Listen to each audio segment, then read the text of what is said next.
Welcome back, viewers. You're watching WION World is One. This is World DNA, the show that gets you ahead of the rest. I'm Shivan Janno. And I'm Diksha Bisla, and on the show today, the head of Libya's armed forces and 4 other high-ranking military officials have died in a plane crash in Turkey. We'll bring you all the details on the show today. Stay tuned. Also on World DNA, a new batch of Jeffrey Epstein files are out. The latest data dump has over 11,000 files, including audio recordings and messages tucked inside. These are high-profile names, and that includes Donald Trump. All this and more coming up your way right here on World DNA. Let's start with the headlines.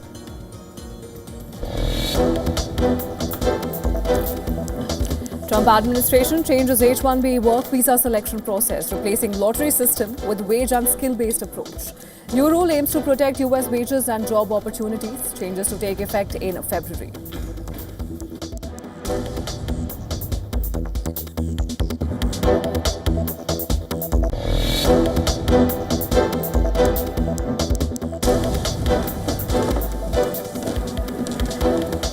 DRDO successfully conducts user evaluation trials of the Akash new generation missile system, demonstrating the ability to intercept targets at various ranges, marking major step forward for India.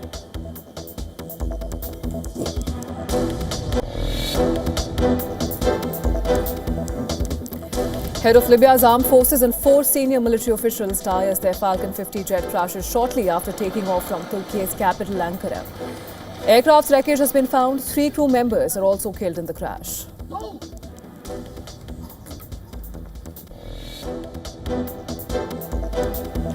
Newly released batch of Epstein files includes references to Donald Trump, including claims about flights, an Epstein letter to Larry Nasser, which contains explicit claims involving Trump. US Department of Justice calls the letter fake.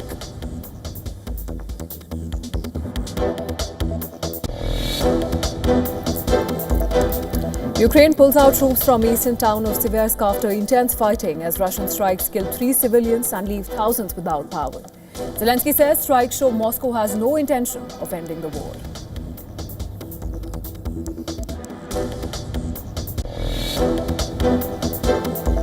Russia and China criticize US at UNSC for its military and economic pressure on Venezuela, calling it intimidation and violation of international law. US says it will act to protect its interests, borders and people.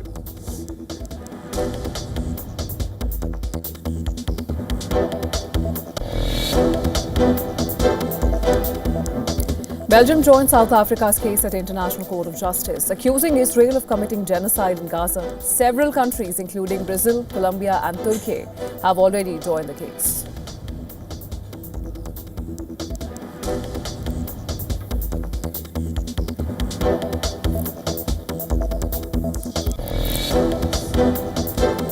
Lawmakers in Australia's New South Wales state approve strict new gun laws and give authorities power to ban protests. The reforms include capping gun ownership at 4 per person, 10 for exempted individuals like farmers.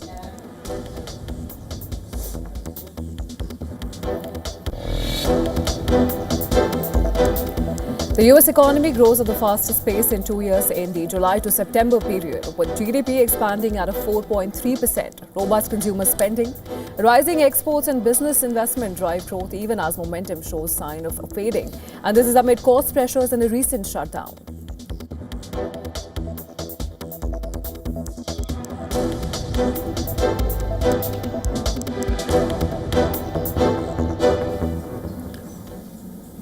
The head of Libya's armed forces and 4 other high-ranking military officials have died in a plane crash.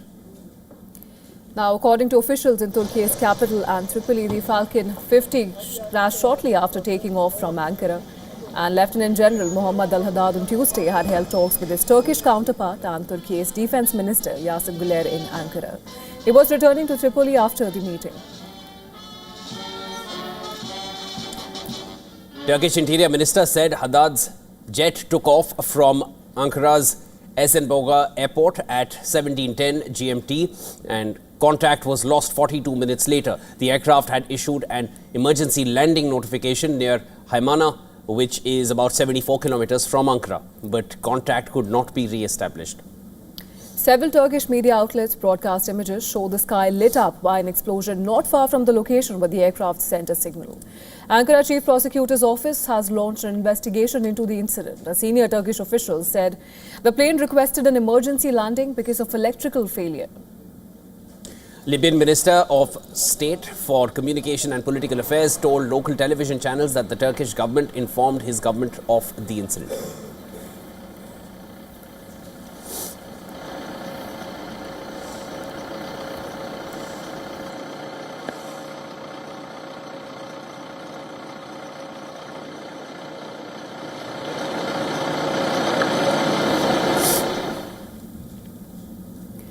And the US is increasing pressure on Venezuela.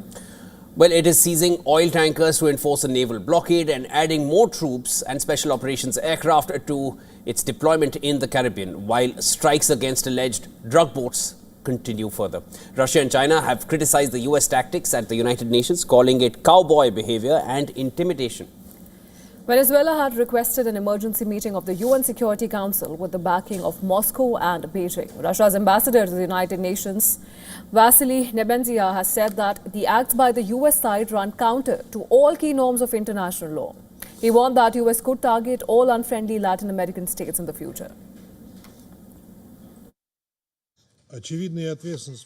And the responsibility of Washington is also evident for the catastrophic consequences of such cowboy-like conduct for the residents of the country, which is now located.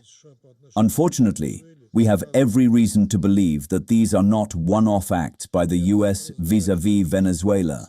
This intervention, which is unfolding, can become a template for future acts of force against Latin American states, in accordance with the so-called Trump Corollary and the Monroe Doctrine, which was enshrined in the recently published US National Security Policy. The Chinese representative said that US actions and rhetoric have led to continued tensions in the region and urged Washington to avoid further escalation. China opposes all acts of unilateralism and bullying and supports all countries in defending their sovereignty and national dignity. US Ambassador Mike Waltz responded to the criticism by saying the United States will do everything in its power to protect our hemisphere, our borders, and the American people. President Trump has been very clear that he is going to use the full power of the United States of America, the full might of the United States, to take on and eradicate these drug cartels which have operated with impunity in our hemisphere for far too long, and everyone knows it. Meanwhile, the US has reportedly sent additional special operations aircraft to the Caribbean. The Wall Street Journal, citing a US official, reported that at least 10 CV-22 Osprey tilt-rotor aircraft, which are used by special operations forces, flew into the region on Monday night from Cannon Air Force Base in the state of New Mexico. According to the report, C-17 cargo aircraft have also arrived in Puerto Rico. US President Donald Trump accuses Venezuela of using oil to finance narco-terrorism, human trafficking, murders and kidnappings. Caracas denies any involvement in drug trafficking and maintains that Washington is seeking to overthrow its president, Nicolas Maduro, in order to seize Venezuelan oil reserves, the largest in the world. And for more on this, our correspondent Susan Tehrani has sent us this report from New York. Listen in. At the UN Security Council, tensions between the United States and Venezuela took center stage. UN officials warned that stepped up U.S. military operations in the southern Caribbean, including strikes on vessels suspected of drug trafficking and the interception of Venezuelan oil tankers, risk regional instability and may violate international law. Venezuela accused Washington of imposing a de facto air and naval blockade and breaching the UN Charter. The UN human rights chief said that the strikes could amount to unlawful killing. However, the United States forcefully rejected those claims, saying that Washington does not recognize Nicolas Maduro, calling him head of a designated narco-terrorist network and vowing to enforce sanctions, including against oil shipments allegedly funding drug cartels.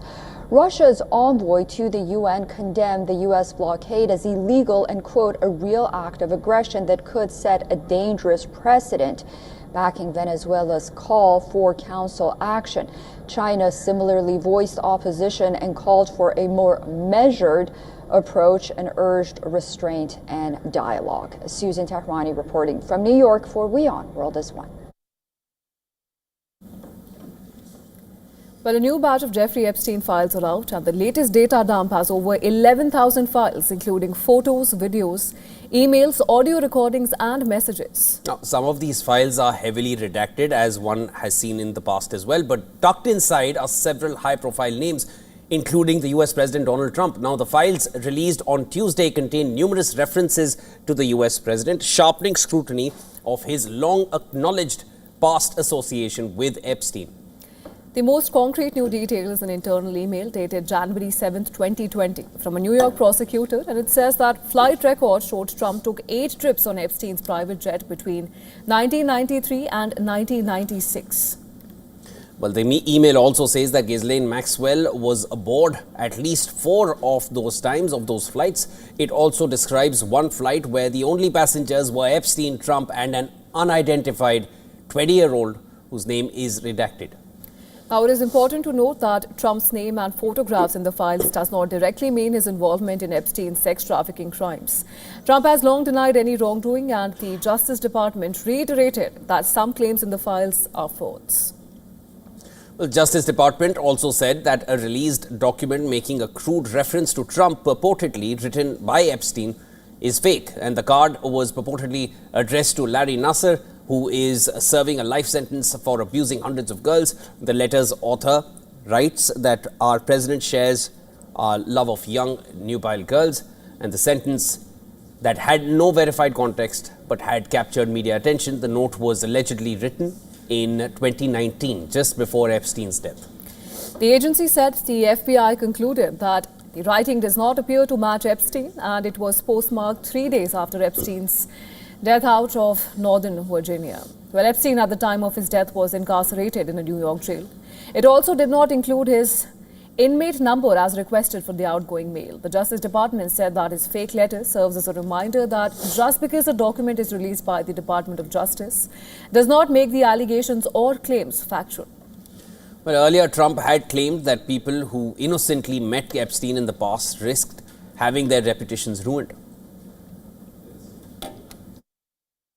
I believe they gave over 100,000 pages of documents, and there is tremendous backlash. It's an interesting question because a lot of people are very angry that pictures are being released of other people that really had nothing to do with Epstein, but they're in a picture with him because he was at a party, and you ruin a reputation of somebody. New documents also include a computer-generated video of Epstein's suicide. In the video, Epstein is seen kneeling inside a prison cell. The video first surfaced on social media in 2020. Now, the documents include an image of Epstein's old passport. It was issued in February of 1985 and it expired in 1995. The earlier files included his newer passport, which was issued in 2009. There are several other high-profile names that have found mention in the releases so far, and these include Virgin Group founder Richard Branson, Michael Jackson, actor Kevin Spacey, former British Prince Andrew, and former US President Bill Clinton.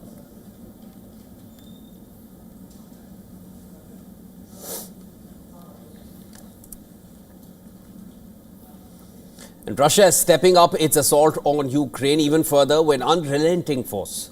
A wave of drones and missiles are targeting the country's already fragile power grid, aiming to break Ukraine's energy lifeline in the dead of winter.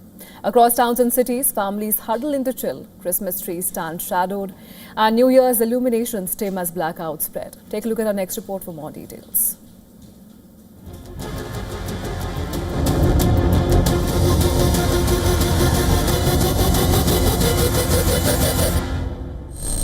A fierce battle is playing out along the front lines. Russia is leaving no stone unturned to attack Ukraine's energy infrastructure, aiming to bring daily life to a standstill. Ukraine claims Russia has launched a large-scale air assault on critical infrastructure. In total, Moscow deployed 673 air attack assets, including 635 Shahid-type drones, 35 cruise missiles, and 3 Kinzhal hypersonic missiles. Russia is combining drones, cruise missiles, and glide bombs to widen the impact of its strikes.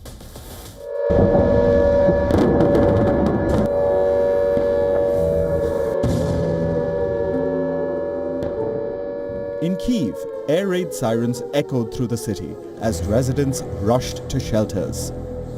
Hundreds took refuge deep underground in metro stations, some waiting for hours as the alert remained in place. The southern port city of Odessa has come under heavy Russian attack, along with energy facilities in Ukraine's western regions. Power cuts have been frequent for weeks now. Families in the Ukrainian port city have been left in the lurch.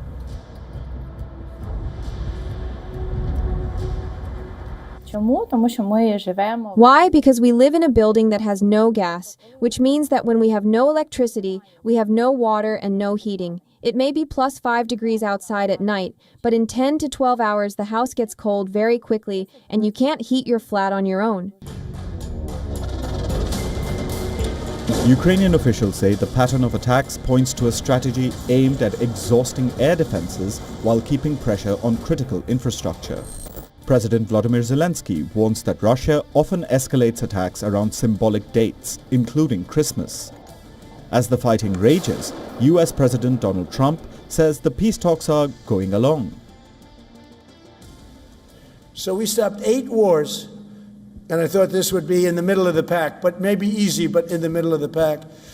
But there's a lot of hatred between those two people, and when there's hatred, there's, The recent peace talks in Miami, hosted over 3 tense days, have yielded no breakthrough.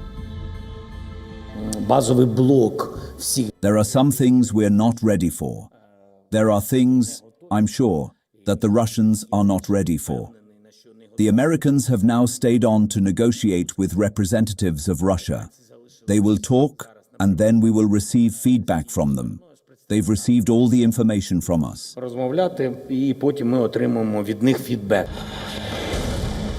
The future of peace talks hangs in the balance. So does the fate of Ukraine. As the war enters its 4th year, peace is still a distant dream. Bureau Report, WION, World is One.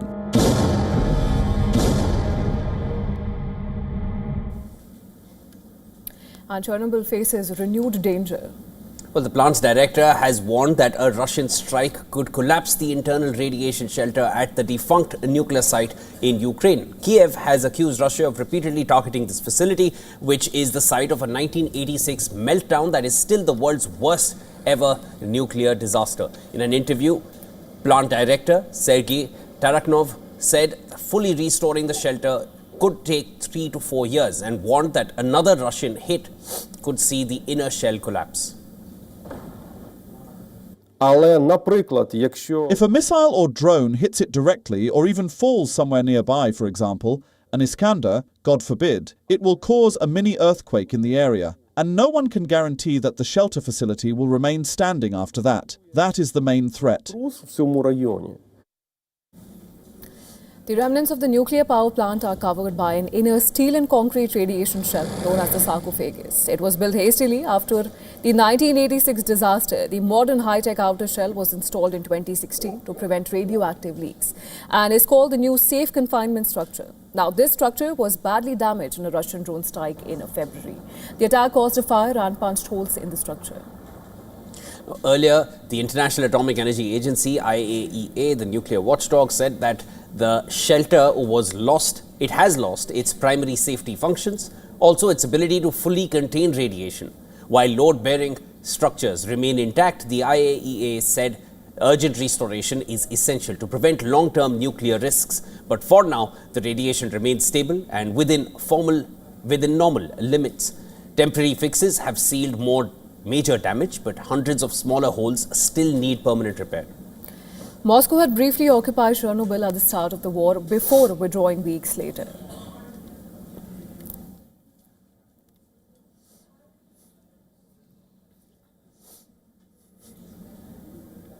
Shifting focus to Australia, the New South Wales Parliament has approved stringent laws to crack down on guns and have given authorities the power to ban protests for up to 3 months. Well, this comes days after Australia witnessed its deadliest mass shooting in decades. 15 people were killed after gunmen opened fire at Sydney's Bondi Beach on December 14th. Now, the bill was passed with 18 votes in favour and 8 against. The legislation now goes back to the lower house to be rubber-stamped later in the day, and the new rules cap firearm ownership at 4 guns per person, with a limit of 10 for primary producers like farmers. It also shortens licence renewals to every 2 years and a ban on high-capacity belt-fed magazines. Beyond gun control, the legislation also gives sweeping power to the police commissioner to ban public protests for up to 3 months following a terror incident. And appeals against refusals by police to grant a license will also be curtailed. With amendments to multiple pieces of legislation, the bill was criticised by both progressives and conservatives. Meanwhile, the funeral of the hero couple, Boris and Sofia Gurman, who confronted the Bondi attacker, was held in Sydney's eastern suburbs on Friday. The couple had filmed tackling one of the 2 gunmen as he exited his car before being shot dead. Prime Minister Anthony Albanese has announced the creation of a special honours list that would recognise those individuals nominated and recommended for a bravery award in response to the Bondi terrorist attack. I've written to the Governor-General and asked for a formal invitation to be granted by the Governor-General, because head of state to head of state is the appropriate protocol for the President to visit Australia in early 2026 to honour and remember victims of the Bondi anti-Semitic terrorist attack, and provide support for Jewish Australians and the Australian Jewish community at this time. On the investigation front, officials allege a father and son are the gunmen and say the attack is being investigated as an act of terrorism targeting the Jewish community. Australian police said that it appears the attack was inspired by the Islamic State.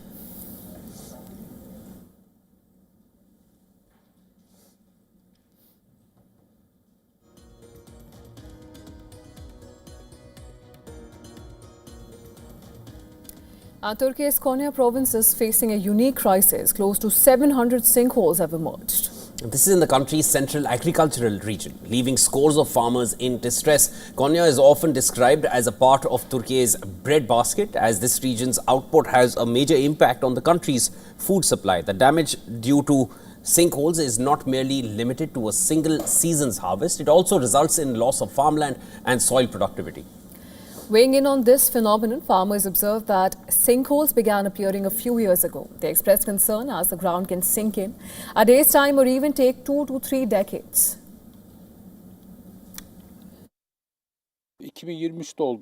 One of the sinkholes appeared in 2023. That sinkhole, which formed in 2023, had already developed a depression in the middle a few years prior. After it became depressed, we stopped cultivating it. We left the land there. We really don't plow it. We leave it. We don't plant there anymore.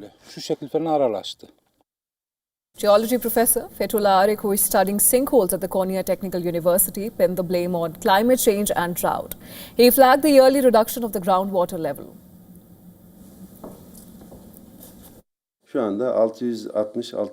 The main reason for the increase in numbers is climate change and drought, which have affected the whole world since the 2000s. As a result of this drought, the groundwater level is dropping slightly every year and continues to do so. There is also an extremely high demand for water in this Konya basin. The water drawn from both documented and undocumented wells within the basin significantly affects the drop in the groundwater level. The groundwater level is dropping every year.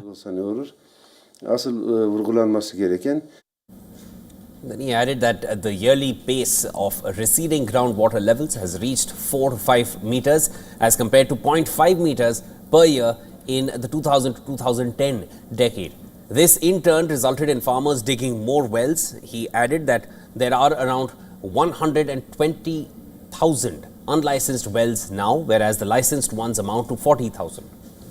Additionally, the Konya region is affected by tectonic activity. The internal expansion within the Anatolian plate combined with intensive groundwater withdrawals has led to parts of the Konya region sinking by up to 10 centimeters annually. And no casualties have been reported owing to the sinkholes. Calls have grown for sustainable water management, stricter regulation of irrigation and enhanced geological monitoring across the region. So far, Turkey has taken measures such as the Blue Tunnel project, which transfers water of the Göksu River to help fill the Konya Basin.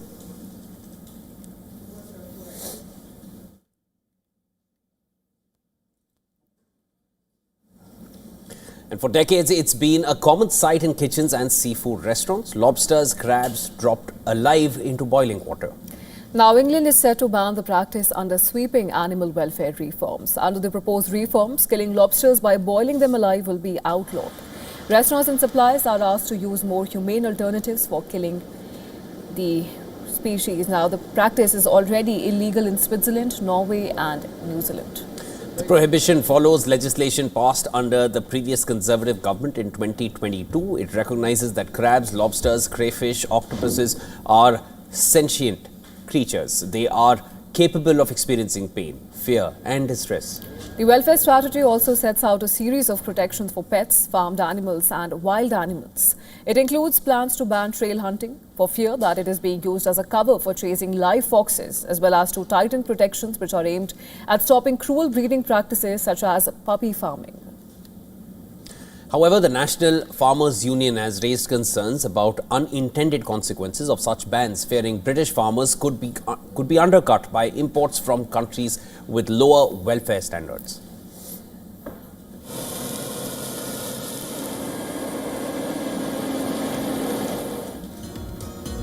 And with that, it's time for a short break on World DNA. But don't go anywhere. Coming up on the other side, Indian Space Agency ISRO is all set for its fifth and final rocket launch mission of the year.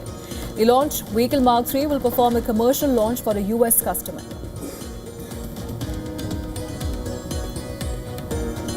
Also coming up on the other side, WhatsApp has accused Russian authorities of moving to restrict private communications. This is after thousands of users across the country reported outages and slow connections. All this and more coming up on the other side. Stay tuned. You're watching WION World is One.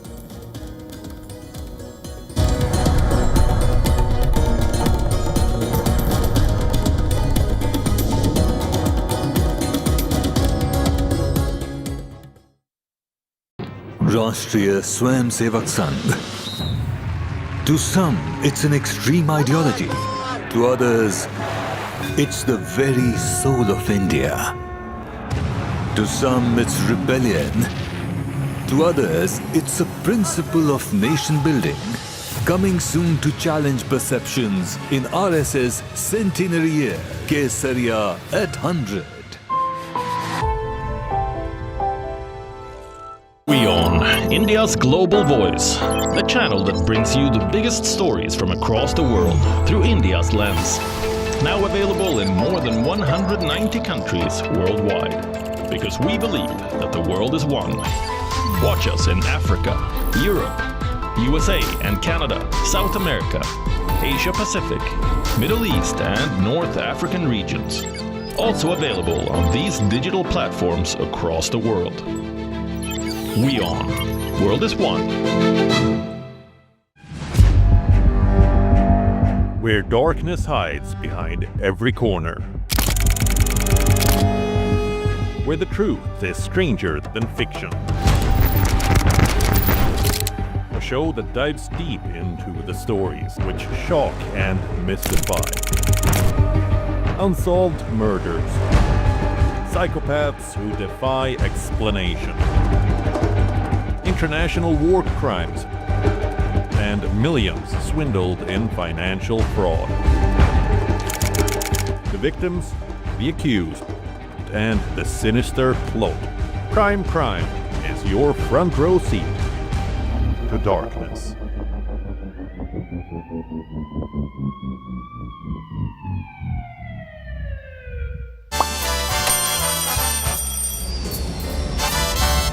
Vielleicht nur als Imposant.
Welcome back, viewers. You're watching World DNA with Diksha. I'm Shivan. Lots more to discuss. Let's start with the headlines here.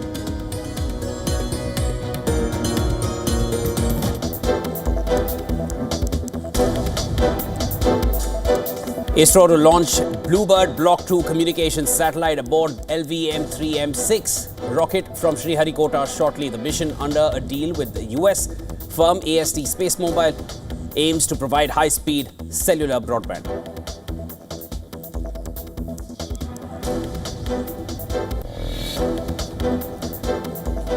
Trump administration changes H-1B work visa selection process, replacing lottery system with wage and skill-based approach.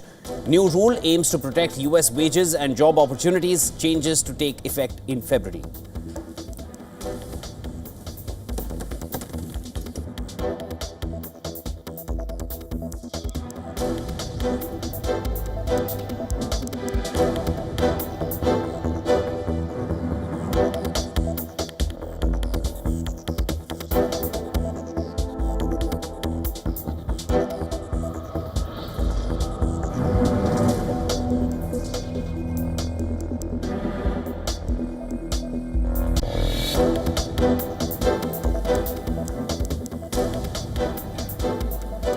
Libya's armed forces and 4 senior military officials die as their Falcon 50 jet crashes shortly after taking off from Turkey's capital, Ankara.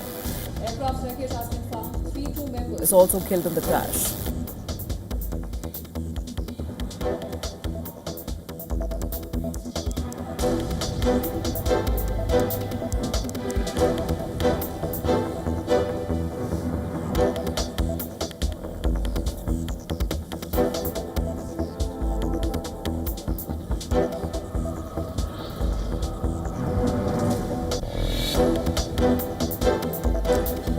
Israel's parliament extends a law allowing authorities to ban foreign media deemed harmful to state security. Originally passed in April last year during the Israel-Hamas war, the law was amended to remain in effect until 2027.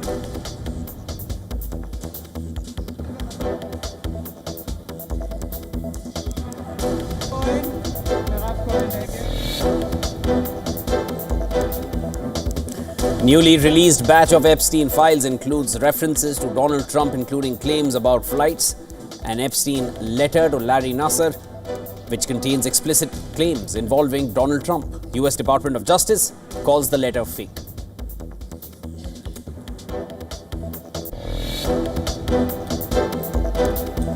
Ukraine pulls out troops from eastern town of Seversk after intense fighting, as Russian strikes kill 3 civilians and leave thousands without power. Zelensky says strikes show Moscow has no intention of ending the war.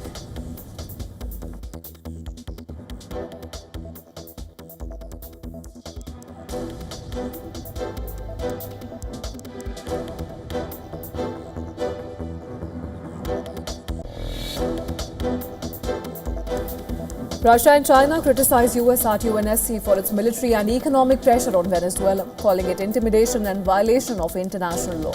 US says it will act to protect its interests, borders and people.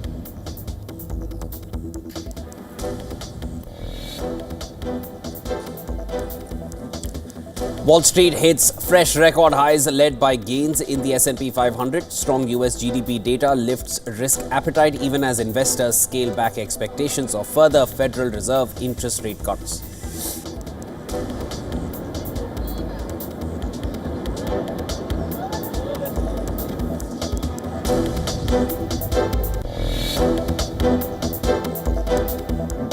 Arsenal have sealed a spot in the EFL Cup semi-finals. Mikel Arteta's side beat Crystal Palace in a shootout and progresses to the last 4 in the game, packed with late drama.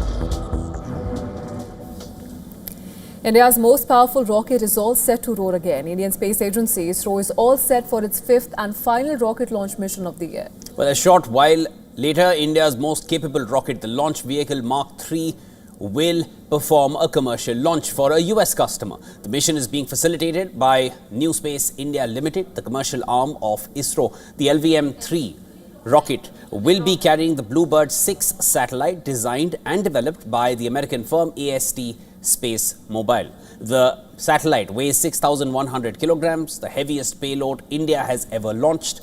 For ISRO, a successful launch will mean only a technical triumph, but also a boost, not only a technical triumph, but also a boost to its commercial ambitions. Bluebird 6 is the first in the fleet of over 40 satellites that AST Space Mobile will be launching in the coming years. The end game is to deliver internet connectivity directly from satellites to smartphones. Typically, only special devices can communicate with satellites, but when AST technology is ready, it can enable Apple and Android smartphones to connect with satellites when regular connectivity is not available.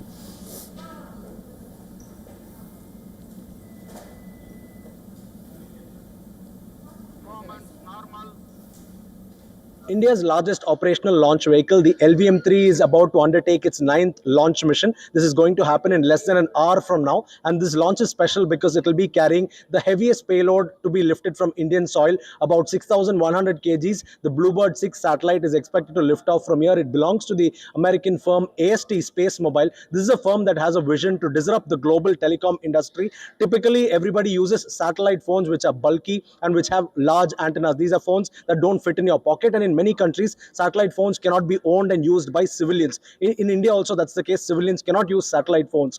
But now what could be a possibility in the coming years is that even normal smartphones, Android and iPhones that are sold in the common market, can directly connect to satellite, and this can work even in areas where there is no network connectivity whatsoever, which means that a phone can just point towards the sky, open sky, and then satellites can connect to the phone and provide 4G or 5G speed internet, and your smartphone services can be accessed anywhere on the planet virtually. That's the kind of technology AST Space Mobile says it will offer, and this is the first satellite of that series that's going to be launched from India. And in the coming years, at least 40 to 50 more of these satellites will be launched into low Earth orbit, about 500 kilometers above the Earth, and this is something with the potential to really change connectivity and bring millions more online.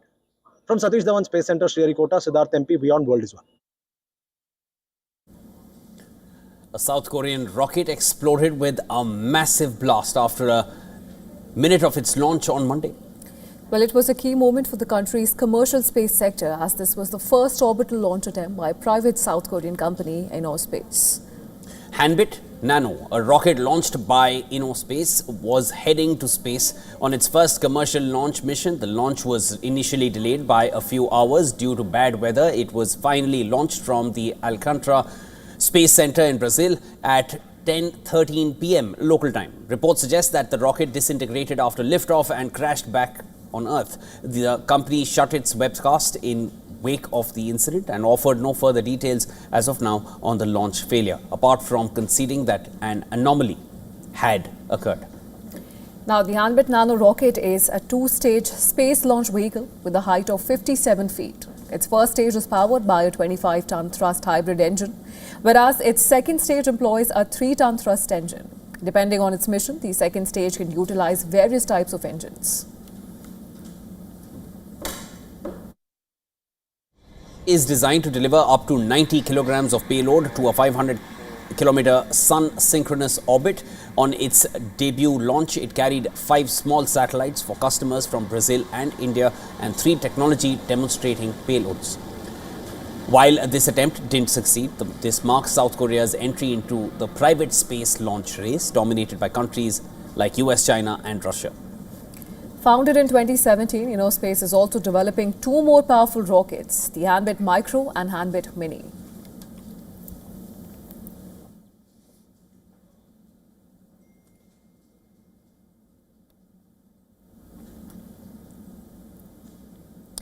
And as relations between India and Bangladesh continue to sour, an old friend to both nations is now weighing in. Well, the Russian ambassador to Bangladesh, Alexander Grigorievich Kozin, has urged Dhaka to de-escalate tensions with its neighbor New Delhi. There have been a number of diplomatic escalations by Bangladesh in just the recent days. In the latest India summoned the Bangladeshi High Commissioner. This happened just last evening. High Commissioner Riaz Hamidullah was summoned following a similar move by Bangladesh earlier yesterday. The Indian High Commissioner in Dhaka, Pranay Verma, was summoned for the second time in 10 days. He was called because Dhaka wanted to convey grave concerns over the recent protests outside Bangladesh's diplomatic and consular facilities in India.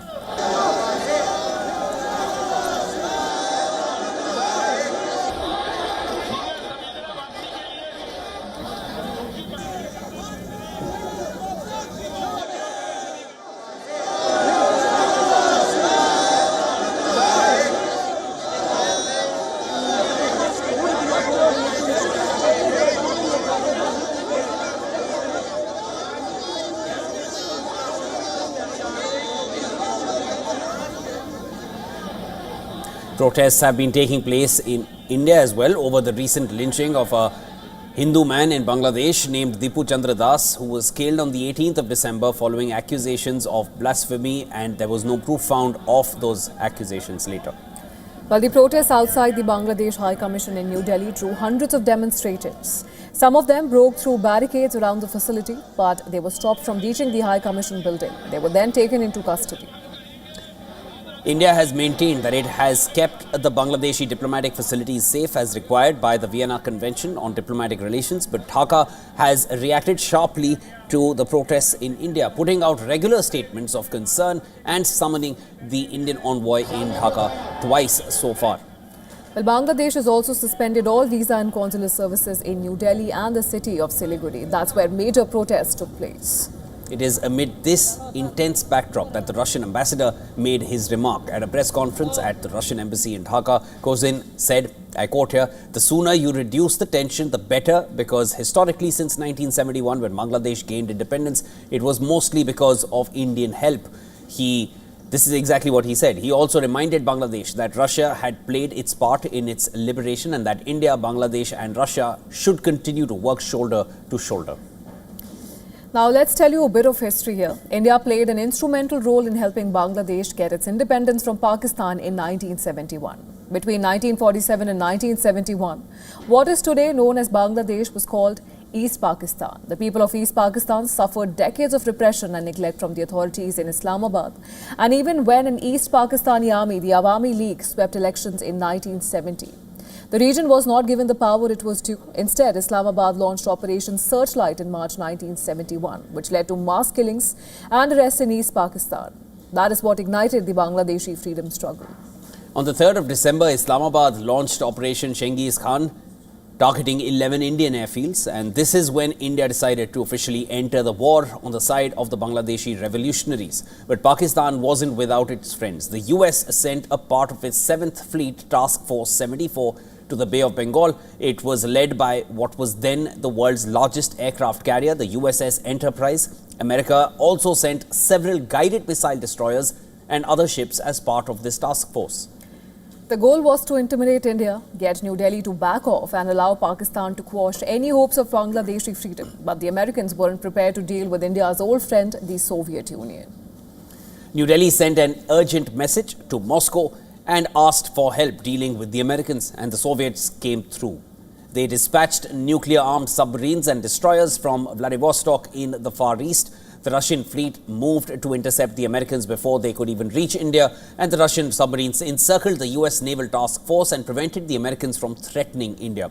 Thus, India could continue to help the Bangladeshi revolutionaries, and eventually this led to the victory just days later. And that is how Moscow, Delhi and Dhaka, they stood shoulder to shoulder for the first time in history. And that is what the Russian ambassador asked Bangladesh's interim government to recall. But will the new challenges that facing Dhaka will be willing to listen?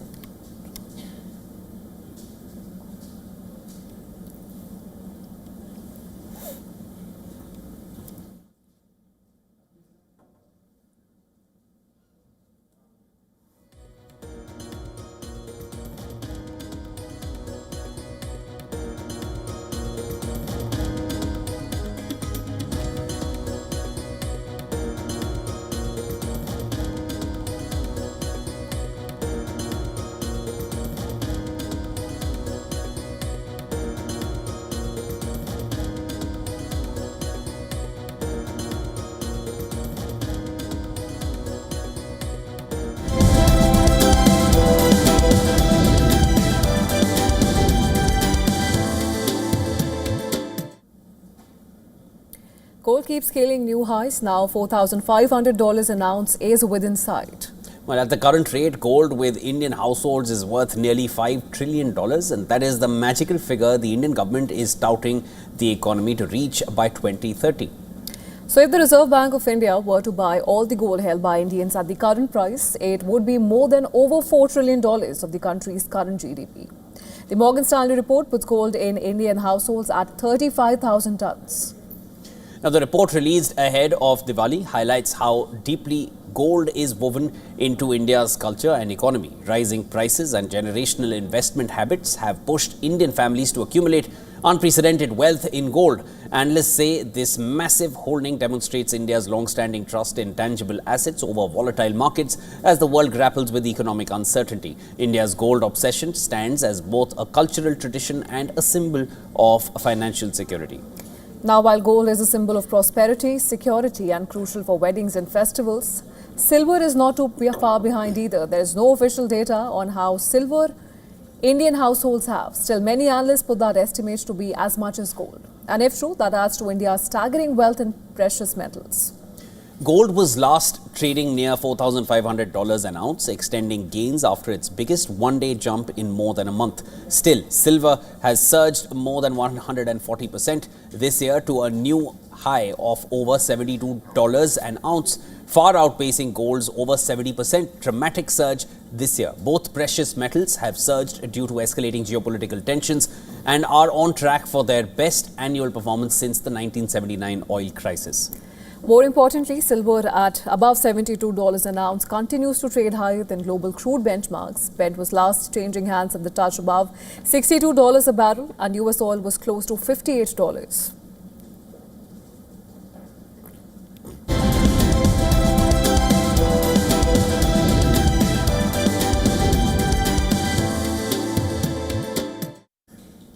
Now, there's an accusation from WhatsApp. WhatsApp has accused Russian authorities of moving to restrict private communications. Well, this is after thousands of users across the country reported outages and slow connections. WhatsApp's complaint followed a renewed threat from Russia's communications regulator to fully block the service unless WhatsApp complies with Russian law. Russia's media regulator said that WhatsApp continues to violate national legislation, claiming the platform is used to organize terrorist acts, recruit perpetrators and commit fraud. In comments carried by state media, the regulator confirmed that it was taking steps to gradually restrict access on Tuesday. Internet monitoring services reported that thousands of users across Russia faced WhatsApp outages and slow connections. Well, WhatsApp rejected the move, saying the government was trying to strip over 100 million people to the right to private encrypted communications. Well, the company said the app is deeply embedded in daily life in Russia, used by families, workplaces and local communities across the country. It warned that forcing users onto state-mandated alternatives could reduce safety and lead to greater surveillance. Russia has stepped up pressure on foreign-owned platforms in recent months. In August, authorities began limiting some calls on WhatsApp and Telegram, accused both of refusing to share data with law enforcement in fraud and terrorism cases. Moscow has already blocked or restricted services including Facebook, Instagram, Snapchat and YouTube. At the same time, Russian authorities are promoting a state-backed messaging app called Max, which integrates government services into a single platform. Now, critics warn that the app could be used to track user and monitor communications. The government has dismissed those claims, saying that Max is designed to simplify daily life and also to improve access to public services.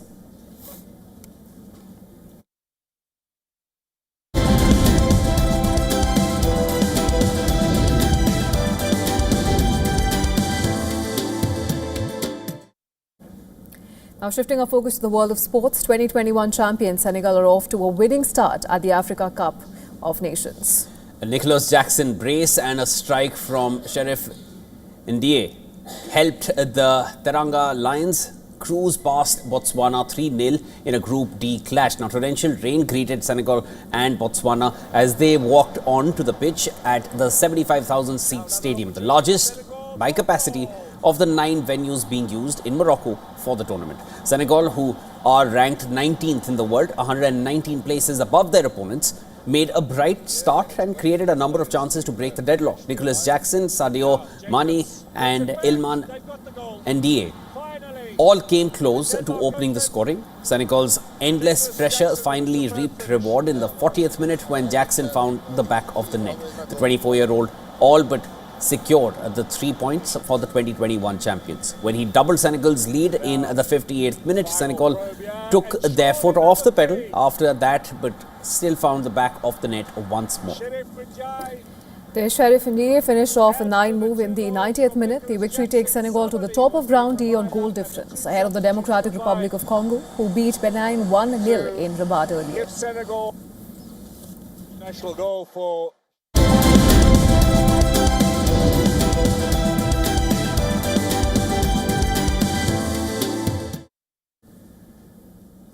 a photoreal AI generated character named Tilly Norwood is reigniting Hollywood's debate. Are synthetic performers the next creative format or a threat to human actors' rights and pay?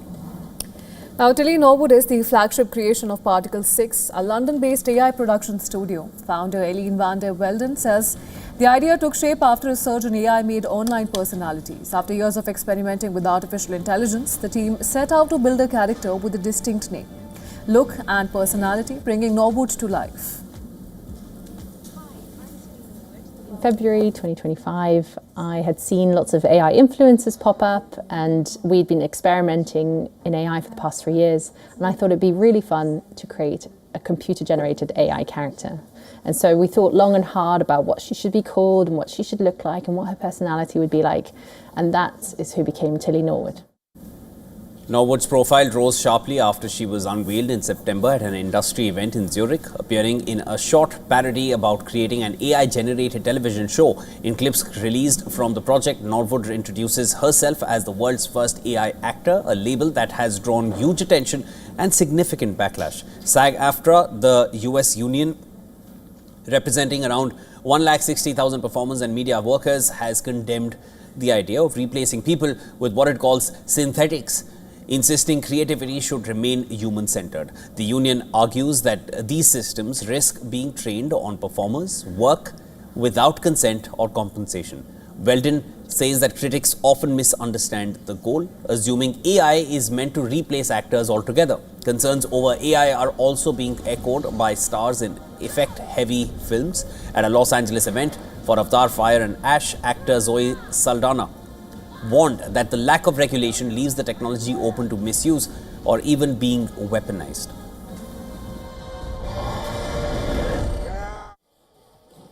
And the song, who had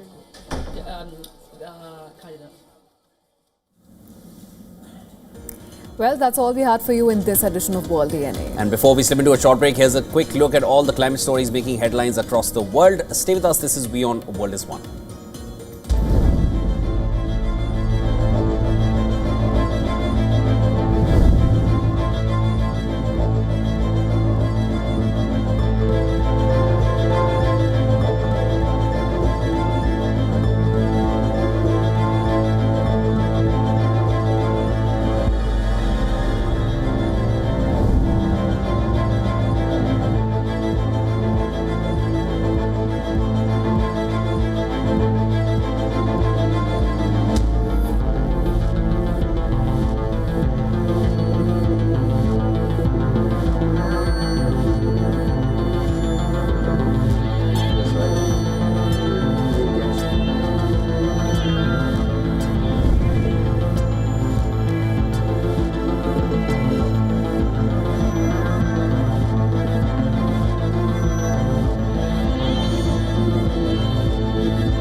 राष्ट्रीय Swayamsevak Sangh To some, it's an extreme ideology.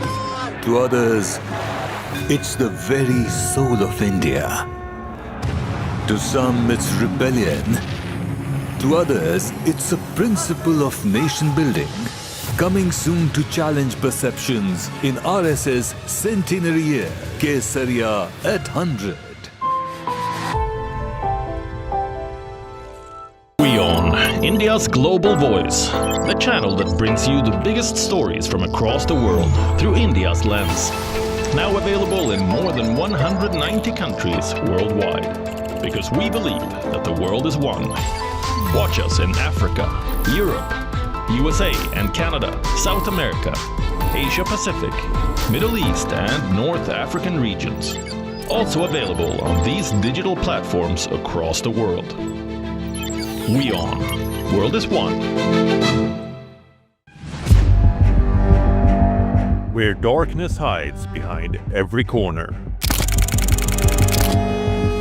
Where the truth is stranger than fiction. A show that dives deep into the stories which shock and mystify. Unsolved murders.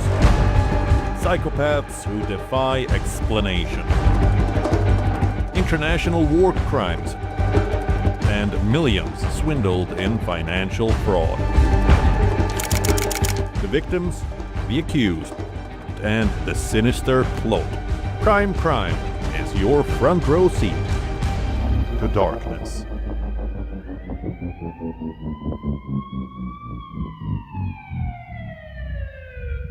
WION Health Resort is unique, the only one of its kind. Experience the 4 paths of natural wellness: yoga, Ayurveda,